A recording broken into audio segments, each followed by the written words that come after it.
மிதுன ராசி அன்பர்களுக்கு 2025 நடைபெறுகின்ற சனி பெயர்ச்சியானது உங்களுக்கு என்னென்ன மாற்றங்களை சனி பகவான் அள்ளி வழங்கப் போகிறார், என்னென்ன விஷயங்கள்ல கவனம் என்ற செயல்பாடை கொடுக்க போறார் என்று பார்க்க.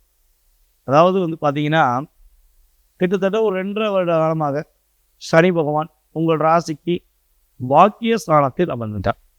பாக்கியஸ்தானங்கிறது உங்கள் ராசிக்கு 9ஆம் இடம். 9ஆம் இடம்ங்கிறது மிதுன ராசியிலிருந்து கும்ப ராசியில் 9ஆம் இடமாக வச்சுருக்கோம். ஸோ 9ஆம் இடத்துல வந்த சனி பகவான் கடந்த 2.5 வருஷத்தில் உங்களுக்கு என்ன சின்ன சின்ன பாதிப்பை கொடுத்துருப்பார் அல்லது அதிகமான பாதிப்பை கொடுத்துருப்பாங்கிறத ஃபஸ்ட்டு ஒரு ஷார்ட் ஸ்வீட்டாக சொல்லிடுறேன். ஸோ அப்போ தானே நீங்கள் அடுத்து நடக்க போகிறது ரியாலிட்டியாக நம்ப முடியும். நாங்காட்டு அப்படி ஆயிருவீங்க இப்படி ஆயிருவீங்கன்னா இவர் சொல்லிட்டு போயிடுவார்.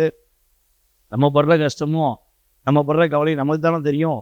அப்போ இங்கே கமெண்ட்ஸில் கொடுக்குறது நான் உணர்றேன். ஸோ நான் பொதுப்படையாக அதாவது ஏனோ தானோ அப்படிங்கிற சொல்கிற வீடியோவுக்கு கட்டாயமாக செய்கிறது கிடையாது. கிரகங்கள் உங்களுடைய ராசியின் அடிப்படையில் கொடுக்குற விஷயங்கள் என்ன, இது கோச்சார பலன்கள் மட்டுமே அப்படிங்கிறதுனால அந்த கோச்சார பொது பலனை பற்றி தான் நான் துல்லியமாக கணக்கிட்டு தான் சொல்லிக்கிறேங்க.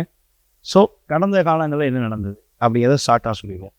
அதாவது மிதுன ராசிக்கு கடந்த 2.5 வருட காலமாக தொழில் பண்ணுற நபர்களுக்கு லாபம்னா என்னங்கிற சிந்தனையில் ஓடி இருக்கும். பிஸ்னஸ் ஃபுல்லாக பார்த்துருப்பீங்க.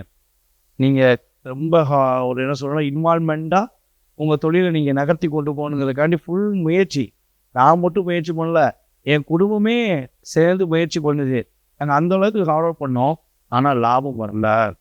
எந்த பக்கம் எந்த திசையிலேருந்து என்ன பாதிப்பு வரும்னே தெரியல. தொழிலை விட்டுட்டு போயிட்டோன்னு சொல்கிறவங்களாம் நிறைய பேர் சொல்லியிருக்காங்க நம்மகிட்ட ஜாதகம் பார்த்து. ஓகேவா?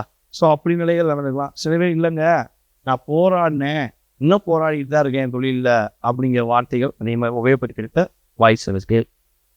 அதுக்கு அடுத்தபடியாக பார்த்தீங்கன்னா கடன் பிரச்சனை ரொம்ப அதிகமாக இருந்திருக்கும். 2.5 வருஷத்தில் நீங்கள் வாங்கின சாதாரண ஒரு 10,000 ரூபா இருக்கட்டும், இல்லை 1 லட்சமாக இருக்கட்டும், ஸோ அதுக்கு மேலே கூட நீங்கள் இன்ட்ரெஸ்ட் கட்டியிருப்பீங்க. இல்லை உங்களால் கொடுக்க கூட முடியாத சூழ்நிலை கூட வந்திருக்கும். ஸோ அந்த கடன்காரங்களுடைய தொல்லைகள் உங்களை அதிகமாக மன அழுத்தத்தை ஏற்படுத்தியிருக்கும். ஸோ இது ஒரு பெரிய பாதிப்பு.